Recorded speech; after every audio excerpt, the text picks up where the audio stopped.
Assalamualaikum warahmatullahi wabarakatuh. Salam sejahtera untuk kita semua. Salam Om Swastiastu.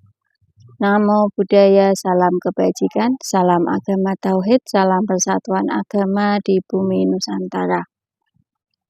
Alhamdulillah pada kesempatan kali ini masih bersama kami di channel Perawat Ngaji Makrifat. Pada kesempatan kali ini kami akan mengurai tentang ujian.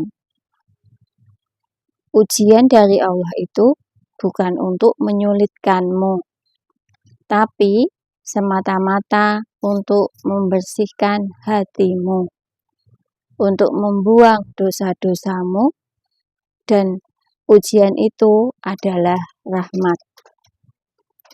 Di sini dijelaskan dalam Al-Quran dan juga hadis. Dalam Al-Quran bisa kita lihat di Quran Surat Al-Baqarah ayat 286, Quran Surat Al-Ankabut ayat 2 dan 3, Quran Surat Al-Furqan dan di ayat 2. Untuk hadisnya juga banyak sekali tentang ujian itu sendiri. Di sini terdapat hadis riwayat Bukhari Muslim. Dijelaskan bahwa tidak ada musibah yang menimpa seseorang mukmin, bahkan duri yang menusuknya, melainkan Allah menghapuskan dosanya dengan musibah itu. Kemudian terdapat juga di hadis riwayat Muslim, ujian itu membersihkan dosa-dosa sebagaimana api membersihkan emas dan perak. Ada lagi dalam hadis riwayat Tirmidzi yang berbunyi, Allah tidak menguji hambanya kecuali untuk meninggikan derajatnya. Jadi ujian Tuhan itu bukan untuk menyulitkanmu, agar kita tunduk kepada Tuhan, membersihkan dosa-dosa kita, membersihkan hati kita. Dan dibersihkan itu rasanya sakit luar biasa. Sedang ujian itu adalah karunia. Diperintah oleh Tuhan itu adalah karunia. Diuji Tuhan itu juga karunia. Dan diuji itu pun karena kita mampu, karena Allah tidak menguji seseorang kecuali dengan tingkat kesanggupannya yang sudah dijelaskan dalam surat Al-Baqarah ayat 286 bahwa Allah tidak membebani seseorang melainkan sesuai dengan kemampuannya. Jadi maksimalnya orang itu harus sanggup seharusnya jika diuji. Jika lulus ujian, maka orang itu akan naik kelas.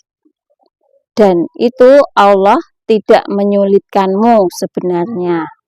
Tapi agar kita merendah di hadapannya.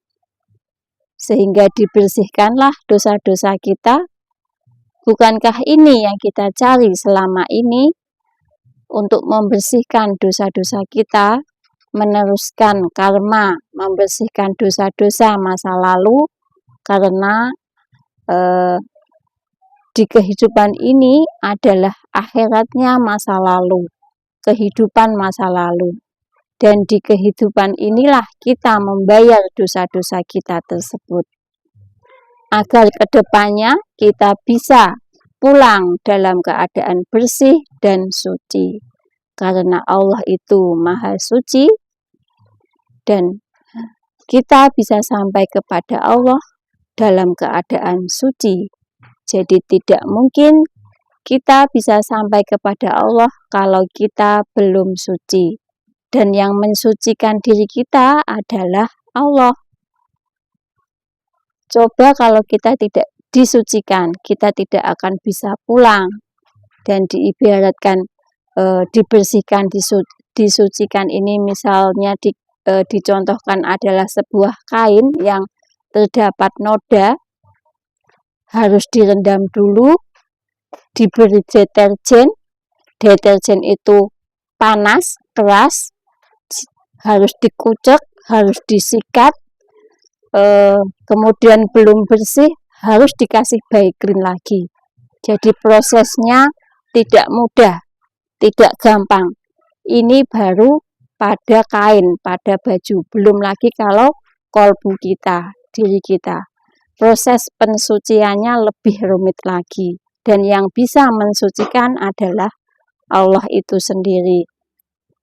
Lewat apa Tuhan mensucikan manusia di dunia? Tentu sesuai dengan hukum dunia, di mana menggunakan tali penghubung yang bisa membimbing kita untuk mensucikan diri melalui pertolongan Tuhan.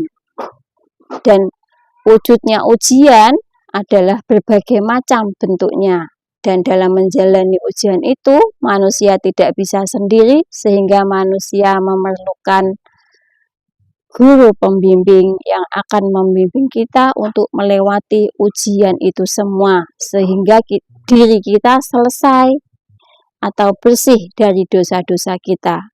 Dan guru pembimbing itu dialah guru rohani yang mursyid dan yang waris, yang bisa sambung sampai kepada Rasulullah, yang ujungnya adalah nyambung kepada Allah. Dan untuk menemukannya, mari kita bergabung untuk menemukan guru rohani itu. Demikian ulasan dari kami, semoga bermanfaat. Mohon maaf bila ada kesalahan dan kekeliruan. Salam pembaharuan agama. Ini adalah Thorekoh Naqsabandiyah Kholidiyah Nusantara. Ilahi anta maksudi waridhoka matlubi. Wassalamualaikum warahmatullahi wabarakatuh.